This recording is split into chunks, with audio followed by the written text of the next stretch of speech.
বলে বেটে শুনে নাও, এই মুহাম্মদ সাল্লাল্লাহু আলাইহি ওয়াসাল্লাম তিনি আখিরি জামানার পয়গম্বর নবী মুহাম্মদ রাসূলুল্লাহ সাল্লাল্লাহু তাআলা আলাইহি ওয়াসাল্লাম হবেন।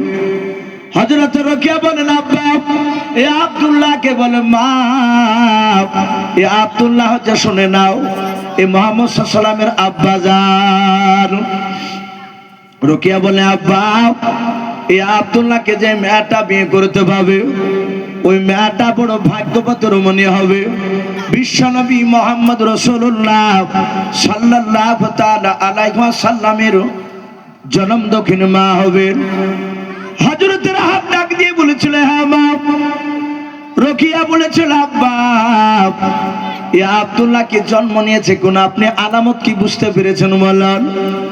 বলে মা রে, কিতাবে লেখা আছে মক্কা নগরে কুরাইশ বংশে জন্ম নেবে, তার নাম হবে আব্দুল্লাহ। আরে আব্দুল্লাহর আব্বার নাম হবে আব্দুল মুত্তালিব। রোকেয়া বলে আব্বা, আমার তো বিয়ে হয় না, তাহলে আপনি আমাকে মক্কা নগরে চৌরাস্তার মোড়ে আপনি একটা জায়গা কিনে ঘর করে দেন। ওগো আব্বা যান, আমাদের তো টাকার অভাব নেই। সামান্য বাপজি আমাদের মতো ছোটখাটো মৌলবি যদি বাপজি খুব ক্যাপাসিটি দেখায়, তাহলে গোটা বাপজি আরবের মধ্যে সবচেয়ে বড় আলেম ইহুদির পণ্ডিত রাহাব, তার কি টাকার অভাব হতে পারে? বলে আব্বা আমাদের তো টাকার অভাব নেই। বলে না মা, বলে মক্কা নগরে চৌরাস্তার মোড়ে আপনি একটা ঘর বানিয়ে দেন, আমি সেখানে যাব। যাওয়ার পরে আব্দুল্লাহ নামক ছেলেটাকে আমি খোঁজ করে আমি তাকে স্বামীর গ্রহণ করতে চাই। ওগো আব্বা, তাকে চিনব কি করে? বলে মারে, ওই ছেলেটা অন্য ছেলেদের চেয়ে আলাদা হবে। কিছু মানুষ বাপজি দেখবেন ইমানদার আছে, যদি কালো হয় দেখতে, সে যদি গোপনে যদি বাপজি আপনার হারাম না খায়, কোন যদি আপনার গুনার কাজ না করে, সে কালো হলে 5 ওয়াক্ত যদি বেঁধে নামাজ পড়ে, তার চেহারার দিকে তাকালে একটা নূর দেখতে পাওয়া যায়, চমকায় গিলের চেহারা, যে তার চেহারার দিকে তাকালে আল্লাহর কথা মনে পড়ে যায়। আর কিছু মানুষ আছে বাপজি যারা গোপনে হারাম খায়, অন্ধকারে গুনাহ করে, তারা যতই নামাজ পড়ে কপালে ঘটা ফেলে না কেন, তার চেহারাতে সেই নূরের গিলেজ বাপজি দেখতে পাওয়া যায় না। বলে মারে, ওই ছেলেটাকে দেখলি বুঝতে পারা যাবে। এই সেরাতে হালবে কিতাবটিতে বাপজি লিখেছে, 1 নয় 2 নয়, মক্কা নগরে সেই সময় মক্কার বাহির থেকে বাপজি 70টা তাবর তাবর বড় বড় ইহুদির আলেমের বাপজি বিটিরা তারা মক্কা নগরে এসেছিল আব্দুল্লাহকে খোঁজ করতে, কিন্তু পারে নাই। কিতাবে লিখেছে বাপজি, তার কপালে লেখা ছিল হযরত আমিনা। এই আমিনার সাথে তৎকালীন সেই জামানায় বাপজি বলা হয়েছে আব্দুল্লাহর সাথে যখন বিয়ে হয়েছিল, আব্দুল্লাহর সাথে বাপজি বিয়ে হওয়ার পরে 1 ঘন্টা নয়, 1 দিন 2 দিন এইভাবে সপ্তাহ করতে করতে 6 মাস হতে চললো। কমাস বললাম বাপ, 6 মাস। 6 মাস যখন বাপজি বিয়ে হয়েছে আব্দুল্লাহর টোটাল ভাই কটা বলেছিলাম প্রথমে? 10টা। আব্দুল্লাহকে বাদ দিয়ে বাপজি আব্দুল্লাহর 9টা ভাই। তারা একদিন হঠাৎ করে সন্ধ্যার আগে বৈকাল বেলায় তারা মিটিং শুরু করলো। তাদের বিষয় ছিল আব্দুল্লাহকে নিয়ে আলোচনা করা। ওরা আব্দুল্লাহকে বাদ দিয়ে সবাই বললো, ভাই রে, আমরা 9টা ভাই সিরিয়ায় ব্যবসা করতে যাই। বলে হ্যাঁ। বলে আমরা আগামী কালকে সিরিয়ায় ব্যবসা করতে যাব। আমরা এর আগে দেখেছি 1 মাস থেকে 1000 টাকা করে লাভ হলে 9 ভাইয়ের 9000 টাকা লাভ হয়। ওগো আমার বোন ভাইয়েরা, আমার ছোট ভাই আব্দুল্লাহ এতদিন একা ছিল, 6 মাস হয়েছে তার সংসার বেড়েছে, বিয়ে হয়েছে তার। আর বসে বসে ওকে খেতে দিব না। আগামী কালকে সিরিয়ায় ব্যবসা করতে যাব। বলো তোমাদের সকলের ব্যক্তিগত মতটা বলো। যাহাতে বাপজি আব্দুল্লাহর ভাইয়েরা এই কথাটা আলোচনা শুরু করলো। আব্দুল্লাহর 9টা ভাইয়ের মধ্যে বড় ভাইয়ের নাম ছিল, কিতাবে লিখেছে আবু তালিব। ওনার আব্বার নাম আব্দুল মুতালিব, আর আব্দুল মুতালিবের বড় ছেলের নাম ছিল আবু তালিব। আবু তালিব ডাক দিয়ে বলল, ওগো আমার ভাইয়েরা, আমার ব্যক্তিগত মত আব্দুল্লাহকে না নিয়ে যায় ভালো হলো। সাথে হাতে আব্দুল্লাহর ভাইয়েরা 8 জনা বললো, কেন? আমরা যা সংসারে যা ব্যবসা করে টাকা নিয়ে আসি, এতে তো আমাদের সংসার সুন্দর চলে যায়। আর আমরা দেখেছি আব্বা যার বৃদ্ধ হয়েছে আর আব্বা আব্দুল্লাহকে বেশি ভালোবাসে। ওগো আমার ভাইয়েরা, আব্দুল্লাহ থাকুক না। আবু তালিবের 8টা ভাই তারা চিৎকার করে বলল, আবু তালিব তুমি যদি আব্দুল্লাহর কট্টেনে কথা বলো তাহলে তোমাকে আর আব্দুল্লাহকে ভিন্ন করে দিব, আলাদা করে দিব সংসার থেকে। আবু তালিব বলল, ভাই এটা কট্টেনার কথা নয়, ব্যক্তিগত মত জানতে চাইলে তো ব্যক্তিগত মত আমি বলেছিলাম। হযরতে বাপজি আবু তালিব বলল, ভাই তোমরা সবাই যদি একদিকে হও তাহলে আমি আলাদা ভোট দিয়ে তো জিততে পারবো না, চলো সবাই মিলে তোমরা রাজি থাকলে আমিও রাজি আছি। বাপজি হিংসা আমাদের ভাই ভাইয়ের মধ্যে আছে কি নাই কথা বলো? তখনও ছিল, এখনো আছে। যতদিন ভাইদের বিয়ে হয়নি ততদিন ভাইয়েরা মায়ের পেটের ভাই, বিয়ে হওয়ার পরে এ মায়ের পেটের ভাই।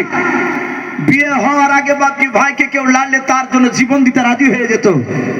আর সেই ভাই বাপজি বিয়ে হওয়ার পরে কিছু মেয়াদের চক্রান্ততে বাপজি পড়ে নিজের ভাইকে বাপজি গলায় ছুরি চালাতে দ্বিধাবোধ করে না। অনেক জায়গায় শোনা যায় আবু তালিবের বাপজি আপনার ভাইয়েরা তারা 9টা মিলে আব্দুল মুত্তালিবের কাছে আসলো। সূর্য পশ্চিম দিকে লালি দেখা দিয়েছে, ডুবো ডুবো ভাব। আব্দুল্লাহ তার আব্বার কাছে বসে আছে। আব্দুল্লাহর ভাইরা এসে বলছেন, আব্বা যান আগামী কালকে আমরা সিরিয়া ব্যবসা করতে যাব, আব্দুল্লাহকে যাওয়ার জন্য অনুমতি দেন, আমরা আব্দুল্লাহকে নিয়ে যাব।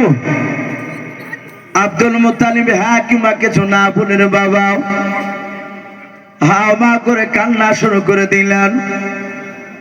হযরতে আব্দুল্লাহর ভাইরা ডাক দিয়ে বলেছিল, আব্বা আপনাকে এমন কোন আমরা কথা বলি নাই, শুধু বলেছে আগামী কালকে সিরিয়া ব্যবসা করতে যাব, আপনি অনুমতি দেন, আব্দুল্লাহকে সিরিয়ায় ব্যবসা করতে নিয়ে যাব। আব্দুল্লাহ ব্যবসা জানেন, আব্দুল্লাহকে ব্যবসা শেখাবো। হযরতে আব্দুল মুত্তালিব ডাক দিয়ে বলেছিল, বেটা আমার মনে হয় আব্দুল্লাহকে না নিয়ে যাই ভালো হবে। হযরতে আব্দুল্লাহর ভাইরা ডাক দিয়ে বলেছিল, আব্বা আব্দুল্লাহ ব্যবসার ভাঙ ভঙ্গিমা কিছু বুঝে নাও, আমরা আগামী কালকে নিয়ে যাব, অনুমতি দিয়ে দেন। আব্দুল মুত্তালিবের মন চায় না তার ছেলেকে বাপজি সিরিয়ায় পাঠা, কিন্তু উপায় নাই। হযরতে আব্দুল্লাহ নিজের ভাইদের চেহারার দিকে চেয়ে বুঝতে পেরেছে আমার ভাইয়েরা আমার উপরে হিংসা শুরু করে, চার বসে খেতে দেবে না। আব্দুল্লাহ নিজের আব্বার হাত ওখানা ধরে বলেছিল, আব্বা আর কান্না করবেন না, আব্বা জান আপনি অনুমতি দেন, আগামী কালকে সিরিয়ায় ব্যবসা করতে যাব। আব্দুল মুত্তালিব বলেছিল, বেটা তোমার কি মন চায় আমাকে ছেড়ে সিরিয়ায় যেতে বললাম? আব্দুল্লাহ বলে, আব্বা এক বেলা চোখের আড়াল করে আমি আপনার কাছ থেকে কোথাও কাটাই, এটা আমার মন চাইলাম, কিন্তু আব্বা পরিস্থিতি আলাদা হয়ে গেছে, ভাইদের তাকানি দেখে আমাকে ভালো লাগে না, ওরা আমাকে নিয়ে যাবে। ওগো আব্বা জান অনুমতি দেন, সিরিয়া যেন সই সালামতে ব্যবসা করে যেন বাড়ি চলে আসি। আব্দুল মুত্তালিব বললেন, বাবা আমার মন বলে না যে তোমাকে যেতে দিই। ওনার আব্বার কাছ থেকে আব্দুল্লাহ অনুমতি নিলে ভাইদের সাথে বাপজি আপনার কেতাবে লিখেছে পরের দিন বাপজি সিরিয়ায় ব্যবসা করতে যাবে। তার অর্ধাঙ্গিনী বিবি আমিনাকে এসে বলল, আমিনা আগামী কালকে আমি সিরিয়ায় ব্যবসা করতে যাব, এই আমিনা যা যা লাগবে সব ব্যানিং পত্র তুমি গুছিয়ে রাখো। আমিনা গুছিয়ে রেখেছিলে। হযরতে আমিনা তার স্বামী আব্দুল্লাহর সাথে কথা বলতে বলতে বাপজি সকাল হয়ে গিয়েছে। আব্দুল্লাহর ভাইয়েরা 9টা ভাই আব্দুল্লাহর বাড়ির দরজার কাছে সে ডাকছে, আব্দুল্লাহ এই আব্দুল্লাহ। আব্দুল্লাহ ডাক দিয়ে বলছেন, বিবি আমিনা আর তোমার সাথে কথা বলা যাবে না। বলে কেন? বলে ওই দেখো আমার ভাইয়েরা ডাকছে, আমাকে এখনই যেতে হবে। আব্দুল্লাহ তার বিবির কাছ থেকে বিদায় নিয়ে সেই ব্যবসা করতে যাওয়ার যে বাপজি ব্যাগ সেটা বাপজি হাতে করে নিয়ে তার ভাইদের সাথে বাপজি সিরিয়া চলে গেলে। প্রথম দিন ব্যবসা করলেন, দ্বিতীয় দিন ব্যবসা করলে, তৃতীয় দিন কেতাবে লিখেছে বাপজি পাহাদিন কার দিন সিরিয়া থেকে ব্যবসা করতে করতে বাপজি বৈকাল বেলায় যে জায়গায় পৌঁছালছিলেন ওই জায়গাটার নাম কেতাবে লিখেছে বাপজি মাকামে আবুয়া। কি নাম বললাম? মাকামে আবুয়া। ওখানে তাম্বু টাঙিয়েছে, আপনারা যেমন তাম্বুর নিচে বসে আছে এরকম ছোট্ট করে একটা তাম্বু টাঙানো হয়েছে। আব্দুল্লাহর ভাইরা বললো, ভাই আজকে আমরা এখানে রাত্রিবেলা থাকবো, আগামীকালকে সকালবেলা আবার ব্যবসা শুরু করে দিবে কান থেকে। সূর্য বাপজি তখন লালি দেখা দিয়েছে, ডুবে নাই। আব্দুল্লাহর ভাইরা সকলি বাপজি ঘরে বসে আছে, আব্দুল্লাহ ঘরের বাইরে তাম্বুর বাইরে বসা। হঠাৎ করে তার ভাইরা শুনতে পেলেন আব্দুল্লাহ চিৎকার করে কাঁদছে। আব্দুল্লাহর ভাইরা কাছে এসে বলছে, আব্দুল্লাহ তোর বুঝি আমিনা তোর মন খারাপ করে? আব্দুল্লাহ কাদার বলেন, গো ভাইরা আমি আমার বিবি আমিনার জন্য কাঁদি নাই। বলে, কেন কাঁদছো? বলো, ভাই গো আমার শরীরে প্রচন্ড জ্বর চলে এসেছে, আর বুকে ব্যথা, চোখে আমি ভালো দেখছিলাম কিন্তু কিছুক্ষণ থেকে চোখে আমি আবছা দেখছি, অন্ধকার মনে হচ্ছে, আমি পরিষ্কার দেখতে পাচ্ছি না। আব্দুল্লাহর ভাইরা তারা বললো, অসুবিধা না, আল্লাহ তোকে ভালো করে দিবে। নয়টা ভাই বাপকে গোল করে ঘেরাও করে নিয়ে বসে আছে, সান্ত্বনামূলক কথা বলছে। হঠাৎ করে বাপজি আব্দুল্লাহর ব্যাপারে বলা হয়েছে, সূর্য পশ্চিম দিকে বাপজি অস্তমিত হয়ে গেল, ডুবে গেল। আব্দুল্লাহর দুই চোখের পাওয়ার খতম একেবারে হয়ে গেল, আর চোখে দেখতে পাই নাই। আমরা এক চোখে যারা দেখে এক চোখে দেখতে পাই না তাদেরকে কানা বলি, যারা দুই চোখে একেবারে দেখতে পাই না তাদেরকে বাপজি অন্ধ বলি আমরা। বাপজি আমার সোনা লালেরা, যাদের চোখ নাই বাপজি তারা জানে চোখটা কত বড় মূল্যবান। আমাদের চোখ আছে বাপজি, চোখের নিয়ামত আল্লাহর কাছে শুকরিয়া আদায় করতে পারি নাই। সামান্য বাপজি আপনি মোটরসাইকেল যদি চালান, এক হাতে চালাবেন, আর একটা চোখ কেমনি করে বন্ধ করে চালাবে, মনে হবে কারোর সঙ্গে আপনি অ্যাক্সিডেন্ট হয়ে যেতে পারে। তাহলে বাপজি যাদের দুটো চোখ একেবারে আল্লাহ তাদের পাওয়ারকে ছিনিয়ে নিয়েছে, দেখতে পাই না, তাহলে তাদের কত কষ্ট। অনেক লোক বাপজি অন্ধ, আমার একটা বন্ধুকে দেখেছি, তার ছেলের জন্য বাপজি কাঁদছিলে। বলছেন, ইসুফ ভাই নিজের সন্তানের চেহারা দেখতে পেলাম না, আমি শুধু হাত দিয়ে মাথা থেকে পা পর্যন্ত সন্তানের শরীরখানা নাড়ি, সবাই আমার সন্তানের চেহারা দেখে। আমি আল্লাহর কাছে এমন কি অপরাধ করেছিলাম যে দুই চোখ দিয়ে আমি আমার সন্তানকে দেখতে পাইনি? বাপজি আমার সোনা লালেরা, তিনি এত কাদা কাঁদছিলেন। অন্ধ হাফেজ ওরেদুল্লাহ বেলনাগা ছেতিয়ে নিতে পারি, এখনো জিন্দা আছে। আমি কয়েকদিন আগে ওনার গ্রামে জালসা করে গেলাম। তো বাপজি অন্ধ যাদের চোখ নাই তারা জানে চোখটা কত বড় মূল্যবান। হযরতে আব্দুল্লাহ ভাইরা তারা গোলকেরি ঘেরাও করে নিয়ে বসে আছে। আব্দুল্লাহ এইভাবে মাটি হাঁচড়াচ্ছে। আব্দুল্লাহর ভাইরা বলছেন, ভাই আব্দুল্লাহ মাটি হাঁচড়াচ্ছিস কেন, কি হারিয়ে গেছে বল? আব্দুল্লাহ ডাক দিয়ে বলেছিল, ভাইরা শুনে নাও, আমি তোমাদের 10টা ভাইয়ের মধ্যে আমি ছোট ভাই আব্দুল্লাহ। বলে, হ্যাঁ। ওগো ভাইরা, তোমরা আমাকে কোলে নিয়েছো, আমি তোমাদের কোলে চেপেছিলাম। অনেক সময় তোমাদেরকে লাত লেগেছে, পায়ের আঘাত লেগেছে, ছোট হয়ে হয়তো আমি কোনো কথা আঘাত জন্য বলে ফেলেছি। ভাই আমি দুই চোখে দেখতে পাই না, আমি হাত দিয়ে দিয়ে আমি তোমাদের 9টা ভাইয়ের আমি পা দোকানে খোঁজ করেছিলাম। ভাই আমাকে ক্ষমা করে দাও।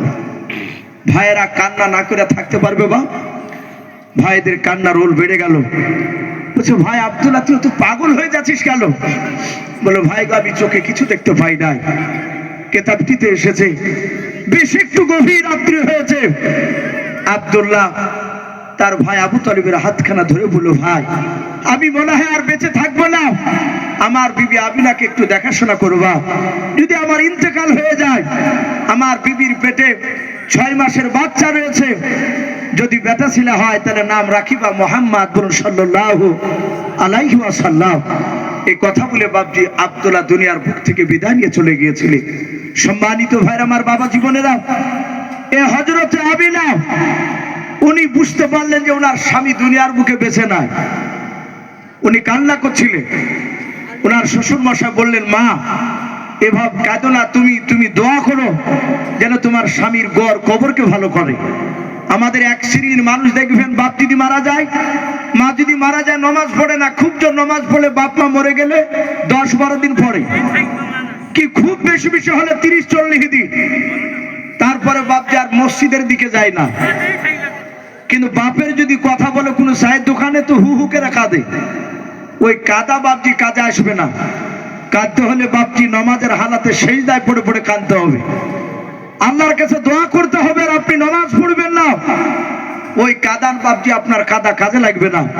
আমিনাকে বললেন, মা কেঁদো না, তুমি দোয়া করো যেন তোমার স্বামীর কবরটা ভালো করে। আমিনাকে সান্ত্বনা দিলে বেশি বেশি আব্দুল মুতালিব আরো বেশি ভালোবাসতে লাগলে। বাপজি আমার বিশ্বনবী আমিনার পেটে ভরা 6 মাস 7 মাস 8 মাস 9 মাস 10 মাস বাপজি আপনার কেউ বলেছেন 10 দিন আমার রসুল বাপজি দুনিয়ার বুকে এসেছিলেন। এখানে বাপজি একটু আমাদের ভালো করে একটু জানা দরকার। আমরা অনেক মানুষ বাপজি আমরা বলি যে রবিউল আউয়াল মাসে 12 তারিখে বিশ্বনবী জন্ম নিয়েছিলেন, এটা আমরা বলি। কিন্তু বাপজি নবীর জীবনীতে দেখা যায় 12 তারিখটাতে রাসূলুল্লাহ যে জন্ম নিয়েছেন এটা কোনো কেউ বাপজি গ্যারান্টি দিতে পারবে না। নবীজির জন্মের তারিখ নিয়ে মতভেদ রয়েছে, দ্বিমত রয়েছে। কেউ বলেছেন রবিউল আউয়াল মাসের 9 তারিখ, কেউ বলেছেন 10 তারিখ, কেউ বলেছেন বাপজি 12 তারিখ। এই 3টি রাত এসেছে, কারণ মক্কার লোকেরা বাপজি জানতো না যে ইনি আখিরি জামানা রসুল হবেন জন্ম নেওয়ার পর। এটা জানতেন কি? কথা বলে এটা জানতো না। কিতাবে লিখেছে আল্লাহর নবী জনাবে মুহাম্মদ রাসূলুল্লাহ সাল্লাল্লাহু তাআলা আলাইহি ওয়াসাল্লাম বাপজি তিনি বড় হওয়ার পরে, আমার রাসূল দুনিয়াতে জন্ম নেওয়ার পরে দরদ নবী যখন বাপজি বড় হলে 1 2 3 4 করে আমার বিশ্ব নবীর তখন বয়স বাপজি 8 বছর হচ্ছে। কত বছর বললাম? 8 বছর। আমার বিশ্ব নবীজির দাদা আব্দুল মুতালিব তখনও বেঁচে ছিলেন। পুরাপুরি 8 বছর বিশ্ব নবীজির তখনও হয় নাই, 7 বছর কম মাস চলছে। আমার বিশ্ব নবীকে নিয়ে আব্দুল মুতালিব প্রতি রাত্রিবেলা বিছানায় শুয়ে থাকতে। হযরতে বিশ্ব নবী বলেন, আমি দেখলাম দাদাজিকে 1 নয় 2 নয় প্রায় 16-17 দিন বাপজি মক্কা থেকে সন্ধ্যার দিকে ফিরে আসে কাবা শরীফ থেকে। আব্দুল মুতালিব কাবা দেখাশোনার দায়িত্ব ছিলেন, উনি বাড়ি আসতেন মনটা চরম ভারী। নবী হঠাৎ করে বললেন, ওগো দাদু ভাই, আপনাকে কয়েকদিন থেকে দেখছি আপনার মুখে হাসি দেখতে পাই নাই, আপনি বাড়িতে ঢুকছেন মনটা ভারী করে, কারণটা কি? হযরতে আব্দুল মুতালিব ডাক দিয়ে বলেন, ওগো ভাই, কাবা শরীফে একটা পাথর নিয়ে ঝামেলা চলছে। পাথর মানে আমরা জানি হাজী সাহেবরা হজ করতে গেলে একটা পাথর বাপজি চুমা দেয়। মানুষের ভিড় যদি হয় দূর থেকে বাপজি পাথরটাকে দেখে। পাথরটার নাম হচ্ছে হাজরা আসওয়াদ। কি বললাম? হাজরা আসওয়াদ। ওই পাথরটাকে বাপজি সরিয়েছে। সরানোর পর ওই পাথরটা এবার ওই নির্ধারিত জায়গায় কে নিয়ে যাবে? মক্কার 4টে বাপজি দলের বড় বড় নেতা, 4 দলের নেতাই বলছে আমি সরাবো, ও বলছে আমি সরাবো, ও বলছে আমি সরাবো। আব্দুল মুতালিব বাপজি 4টে মোড়লকে বাপজি কিভাবে মীমাংসা করবে আনতে পারে না। কিতাবে লিখেছে 1 নয় 2 নয় প্রায় 18 দিন বাপজি হচ্ছে। আমার বিশ্ব নবী বলেন, দাদু আগামী কালকে সকালবেলা আমাকে নিয়ে যায়, আমি দেখবো। বলে, ভাই তুমি পারবে না, সব মানুষ অস্ত্র নিয়ে রেডি হয়ে আছে। ও বলছে আমার নেতাকে না দিলে, ওকে যদি দাও তাহলে মারামারি শুরু করে দেব। ও বলে, ওকে যদি দাও তাহলে আমার নেতাকে না দিলে আমি মারামারি শুরু করে দেব। আমার বিশ্বনবী চলে গেলেন, দেখলেন হাজার হাজার লোক প্রতিটা মোড়লের পেছনে বসা, 4টে দল 4 দিকে বসা। বিশ্বনবীকে মক্কার লোকেরা আলামিন বলে ডাকতো। ওরা জানতো যে মুহাম্মদ সাল্লাল্লাহু আলাইহি ওয়াসাল্লাম মিথ্যা কথা বলে নাই। বলুন আলহামদুলিল্লাহ। নবীজির ছোট থেকে এত আখলাক চরিত্র এত সুন্দর ছিল। আমার বিশ্বনবী বাপজি দৌড়াদৌড়ি করে সেখানে ছুটি গিয়ে জায়গা দখল করতেন না, সবাই দৌড়ে যেত, বিশ্বনবী আস্তে আস্তে যেতে। নবীজির ব্যবহার দেখে মানুষেরা মুগ্ধ হয়ে নবীকে আলামিন বলে ডাকতো।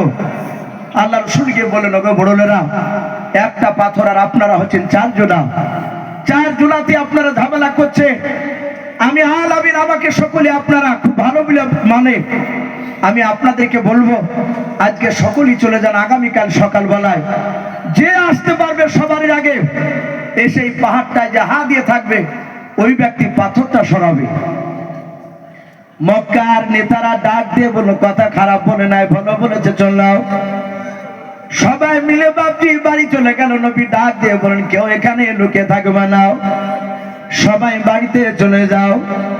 সবাই বাড়ি চলে গিয়েছে, তারা সবাই বাপজি ঘুমিয়ে গিয়েছে রে বাবা। আল্লাহর নবী জনাবে মোহাম্মদ রাসূলুল্লাহ সাল্লাল্লাহু তাআলা আলাইহি ওয়াসাল্লাম দরুদ নবী আমার বিশ্ব নবীজির দাদার কাছ থেকে বাপজি নবী রাত্রিবেলা চলে গিয়েছেন। নবীজির দাদা বাপজি টের পায়নি, জানতে পারে নাই। দরুদ নবী আমার ওই 8 বছরের ছোট্ট ছিল বিশ্ব নবী আমার, ওই পাথরে হাত দিয়ে নবীজি দাঁড়িয়ে আছেন। মক্কার নেতারা বাপজি ঘুম ভাঙার পর তাদের লোককে ডাক দিয়ে বলছে, তাড়াতাড়ি চলে, আমার মনে হয় অমুক গোত্রের নেতা আগে চলে গিয়েছে। আর একজন বলে অমুক গোত্রের আগে হয়তো চলে গিয়েছে। সবাই মিলে যার পর দেখে বাবা ওই 8 বছরের শিশু নবী মুহাম্মদ সাল্লাল্লাহু আলাইহি ওয়াসাল্লাম উনি পাথরে হাত দিয়ে দাঁড়িয়ে আছেন। বলুন সুবহানাল্লাহ।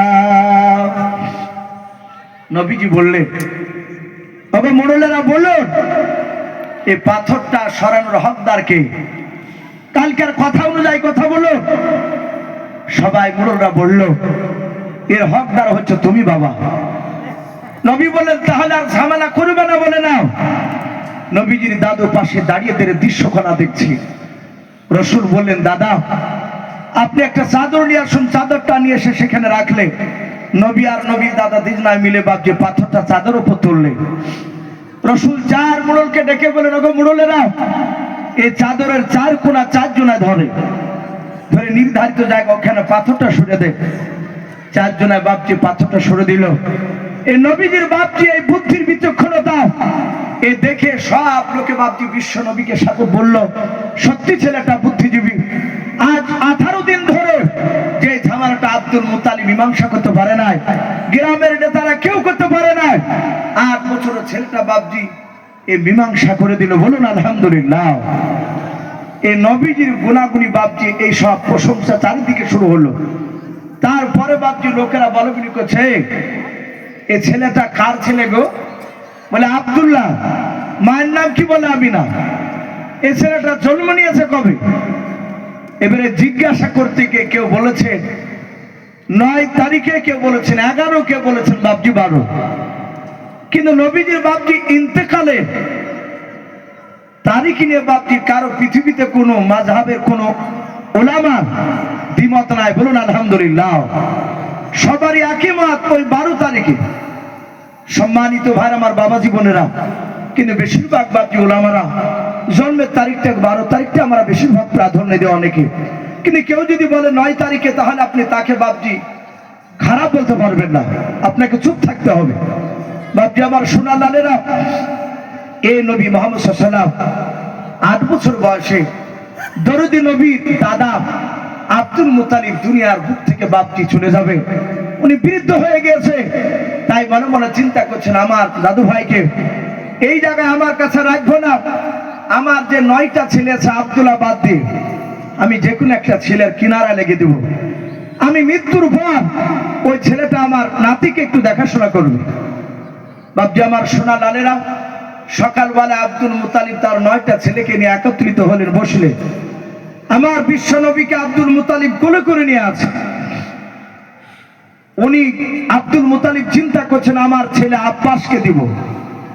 কিতাবে লিখেছে তৎকালীন সেই সময় আব্বাস সব ভাইদের চেয়ে একটু টাকা পয়সাওয়ালা ছিল। আব্বাস কি দিব? আব্বাসের কাছে থাকলে খেতে ভালো পাবে, পড়তে ভালো পাবে। আমার বিশ্ব নবী জনাবে মোহাম্মদ রাসূলুল্লাহ সাল্লাল্লাহু তাআলা আলাইহি ওয়াসাল্লাম দরুদ নবী আমার নিজের দাদার মুখ থেকে কথা বলার আগে আল্লাহর নবীজি আব্দুল মুত্তালিবের কোল থেকে দৌড়ে গিয়ে আবু তালিবের কোলে গিয়ে বসে পড়ল। আবু তালিব ডাক দিয়ে বলেছিল, বাবা আমার কাছে বেশি থাকলে তুমি ভালো খাবার খেতে পাবে না। আমি অর্থহীন, আমি গরিব মানুষ, তোমার চাচা আব্বাসের কাছে যাও। আল্লাহর নবী জনাবে মুহাম্মদ রাসূলুল্লাহ সাল্লাল্লাহু তাআলা আলাইহি ওয়াসাল্লাম নবী আমার ডাক দিয়ে বলে, চাচা আপনি সারা দিন যদি একবার খাবার খান আমাকে একবার খাবার দিলে আমি খুশি হয়ে যাব। আল্লাহর নবী বাপজি বিলাসিতা চাইতেন না। কিতাবে পাওয়া যায়, হাদিসে পাওয়া যায়, নবী আমার বেশিরভাগ বাপজি তিনটা বাপজি সব সময় দোয়া করতেন। আল্লাহর নবী বলতেন, আল্লাহ যতদিন আমাকে বেঁচে রাখবা ততদিন তুমি গরিবে হালাত আমাকে বেঁচে রাখবা। আল্লাহর নবী 2 নাম্বার বলতেন, গো মাওলা যেই দিন তুমি আমাকে ইন্তেকাল করবা, আমার মৃত্যু দেবার মাওলা, সেই দিন তুমি আমাকে গরিবে হালাতে মৃত্যু দিও। নবী 3 নাম্বার দোয়া করতেন, আল্লাহ যেদিন তুমি কবর থেকে আমাকে উত্থাপিত করবা, কবর থেকে যেদিন উঠাবা, সেদিন তুমি আমাকে কবর থেকে উঠে বড় লোকের কাতারে দাঁড় করাবা না, গরিবদের কাতারে দাঁড় করাবা। জোরে বলুন সুবহানাল্লাহ। এই দোয়া করতে নবী বললেন, ওগো চাচা আমি আপনার কাছেই থাকবো। রাসূলের সব চাচারা বলল, যখন আবু তালিবকে বেছে নিয়েছে কিছু বললেন না, থাক ওর কাছে। বাপজি আমার সোনা লালেরা, আল্লাহ রসুল তার দাদা বাপজি 8 বছর যখন নবীর বয়স, নবীর দাদা আব্দুল মুত্তালিব ইন্তেকাল করলে আবু তালিবের কাছে রাসূলুল্লাহ থাকতে লাগলে। আবু তালিব নবীকে খুবই ভালোবাসতেন। আমার বিশ্ব নবী বাপজি 8 বছর 9, 10 এইভাবে 12, 13 এইভাবে হতে হতে কেতাবে লিখেছে বাপজি বিশ্ব নবীর 25 বছর হতে চললো। 25 বছর বয়সে দরদি নবী আমার খাদিজাতুল কুবরা রাদিয়াল্লাহু তাআলা আনহার বাড়িতে বাপজি ব্যবসা করতে গিয়েছিলেন। বলুন আলহামদুলিল্লাহ। এই ব্যবসার অনেক ঘটনা আছে, আমি ওদিকে বিস্তারিত বলবো না। আল্লাহ রসুলের বাপজি 25 বছর বয়সে খাদিজার বাড়িতে বাপজি ব্যবসা করতে গিয়ে আমার দরদি নবী মুহাম্মদ সাল্লাল্লাহু আলাইহি ওয়াসাল্লামকে বাপজি খাদিজা ব্যবসা করার জন্য বলেছিলেন, ওগো আব্দুল্লাহর ছেলে মুহাম্মদ বলুন সাল্লাল্লাহু তাআলা আলাইহি ওয়াসাল্লাম, খাদিজা তো তিনি জানেন না যিনি আখিরি জামানার রাসূল, ডাক দিয়ে বলেছিল যে তুমি কি ব্যবসা করতে জানো? নবীজি বলেন, আমার চাচা আবু তালিব ব্যবসা করতে যেতেন, আমি তার সাথে যেতাম, আমি ব্যবসার কিছু নিয়ম কানুন একটু জানি। খাদিজা নবীকে ব্যবসায় পরীক্ষা করার জন্য আল্লাহর রসুলকে বাপজি 14 দিন ব্যবসা করতে পাঠিয়েছিলেন।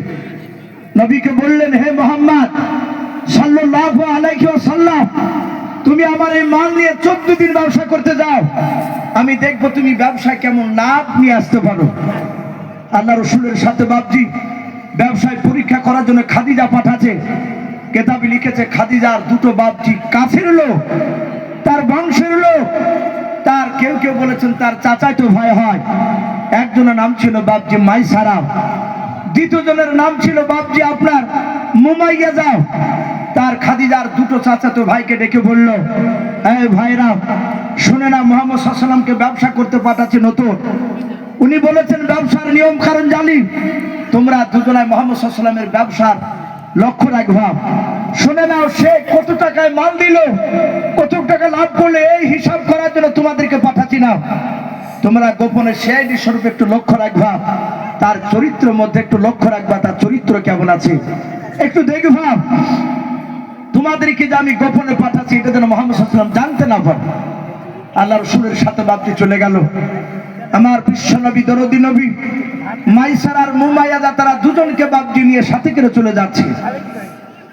মাইসারা মুমাইয়াদা বলে, দেখে নাও আল্লাহর নবী জনাবে মুহাম্মদ রাসূলুল্লাহ সাল্লাল্লাহু তাআলা আলাইহি ওয়াসাল্লাম খাদিজার এরিয়া বাপজি যখন পার হয়ে চলে গেলেন, ব্যবসায় বাপজি অনেক টাকা লাভ করলেন। হযরত মাইসারা মুমাইয়াদা বলে, আমরা যখন পাহাড়ি এলাকা দিয়ে আসছিলাম, আমরা দেখলাম 2 জনাই মুহাম্মদ সাল্লাল্লাহু আলাইহি ওয়াসাল্লাম পাথরের দিকে চেয়েছে, ফুট লড়ে লড়ে মাথায় ইশারা করে করে, আবার কোন সময় গাছের ডালের ডাল দিকে লক্ষ্য করে মুহাম্মদ সাল্লাল্লাহু আলাইহি ওয়াসাল্লাম কি যেন ঠুট লড়ে লড়ে কথা বলতেন। বলুন সুবহানাল্লাহ। মাইসারা মুমাইয়াদের দৃশ্য দেখে অবাক। আমার বিশ্ব নবীকে বাপজি মানুষ চিনতে না পারলো, সারা পৃথিবীর মাখলুকাত তারা জানতো কিনা আখিরি জামানার রাসূল। বলুন আলহামদুলিল্লাহ। সম্মানিত ভাইরা আমার, বাবা জীবনেরাও, মাইসারা মুমাইয়াদাকে গোপনে জিজ্ঞাসা করলো, আল্লাহ রাসূল 14 দিনে এত টাকা লাভ নিয়ে আসলে, প্রচুর টাকা নিয়ে এসে বললেন, এই টাকার হিসাব নিয়ে নেন ব্যবসা। হযরতে খাদিজা বলল, হিসাব আজকে নেব না, আমি আগামী কাল নিব। মাইশারা মুমায়দাকে গোপনে ডেকে বলল, মুহাম্মদ সাল্লাল্লাহু আলাইহি ওয়াসাল্লামের চরিত্রের মধ্যে কোনো ফল্ট পেয়েছো? মাইশারা মুমায়দা বলে, খাদিজা আমরা কোনো ফল্ট পাই নাই, কিন্তু মুহাম্মদ সাল্লাল্লাহু আলাইহি ওয়াসাল্লামকে দেখেছি গাছের সাথে ইশারায় কি যেন ঠুক নড়ে নড়ে কথা বলতো। খাদিজা তিনি বুঝতে পারলে যে আমি যেটা ধারণা করতাম সেটা সত্য হতে পারে। হযরতে খাদিজা আমাদের মা বোনেদের মতো বাপজি অশিক্ষিতা নারী ছিলেন না, তিনি শিক্ষিতা নারী ছিলেন। তাওরাত জুবুরের বাপজি তিনি হাফিজা ছিলেন, বলুন আলহামদুলিল্লাহ। শতাহত বাপজি খাদিজা বিশ্ব নবীকে বললেন, তোমাকে আমার বাড়িতে আর ব্যবসা করতে হবে না, তুমি বাড়ি চলে যাও, আমি আগামীকাল তোমার বাড়িতে লোক পাঠাবো। বাপজি অনেক লম্বা ঘটনা। আমার বিশ্ব নবীর কাছে খাদিজার বিয়ের পয়গাম পাঠালেন, বলুন আলহামদুলিল্লাহ। কেতাবে লিখেছে খাদিজা সেই জামানায় তিনি এত বড় ব্যবসার মালিক ছিলেন, খাদিজার ব্যবসাকে দেখাশোনা করার জন্য 1200 গোলাম কাজ করতো, বলুন আলহামদুলিল্লাহ। 1200 গোলাম ব্যবসাকে দেখাশোনা করা মানে বিরাট ব্যবসায়ী। খাদিজার আগে বাপজি দুটো লোকের সাথে বিয়ে হয়েছিল, শুধু বিয়েই নয়, অন্য দুটো যে ছেলের সাথে বিয়ে হয়েছিল তাদের বিয়ে করার সাথে বলা হয়েছে তাদের সংসার করতে গিয়ে খাদিজার কয়েকটা বাচ্চা জন্ম দিয়েছিল, কিন্তু ওই তার দুটো স্বামী দুটোই মারা গিয়েছিল। কিন্তু খাদিজা সতী সাধ্যবতী রমণী ছিলেন, খাদিজার এত গুণ চারিদিকে ছড়ে গিয়েছিল। আমার বিশ্ব নবীর বাপজি এই গুণাবলী খাদিজা কয়েকটা দেখেছিলেন। উনি চিন্তা করলেন, ইনি যদি সত্যিকার নবী হয়ে যায় আর একই দিয়ে আমার বাড়িতে কাজ করানো, এটা আমার বেয়াদবি হয়ে যাবে। তা আমি যদি একে স্বামী রূপে গ্রহণ করতে চাই, আর এত ভালো মানুষ, আমার মনে হয় ব্যবসার দায়িত্ব ইনি নিতে পারবে। একে আমি বিয়ে করলে আমাকে যদি স্ত্রী রূপে মেনে নেয়, আমার জীবন ধন্য হয়ে যাবে। খাদিজাতুল কুবরা বাপজি বিয়ের পয়গাম পাঠিয়েছে। আল্লাহ রাসূল বললে, আমার চাচা আবু তালিব অভিভাবক গার্জেন রয়েছে, আমার চাচা যদি অনুমতি দেয় তবে বিয়ে করবো, না তো বিয়ে করবো না। আমার বিশ্বনবী ডাক দিয়ে বললে, ওগো খাদিজার গোলামেরা, আমি খাদিজাকে বিয়ে করতে পারি, কিন্তু শুনে নাও, আমি এক না দুই না তিনটা শর্ত আছে, আমি তাকে তিনটা কথা জিজ্ঞাসা করব। খাদিজাতুল কুবরার বাপজি এই শর্ত তিনটা খাদিজাকে এসে বললো। খাদিজা বললো, তিনটা কোনে 100টা শর্ত বললে মুহাম্মদ সাল্লাল্লাহু আলাইহি ওয়াসাল্লাম আমি তার কথাতে রাজি আছি, বলুন আলহামদুলিল্লাহ।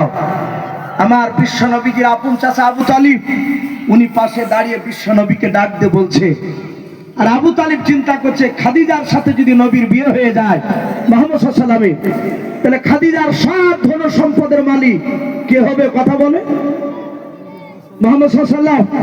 আর নবী যদি মালিক হয়ে যায় তাহলে নিশ্চয় আমাকে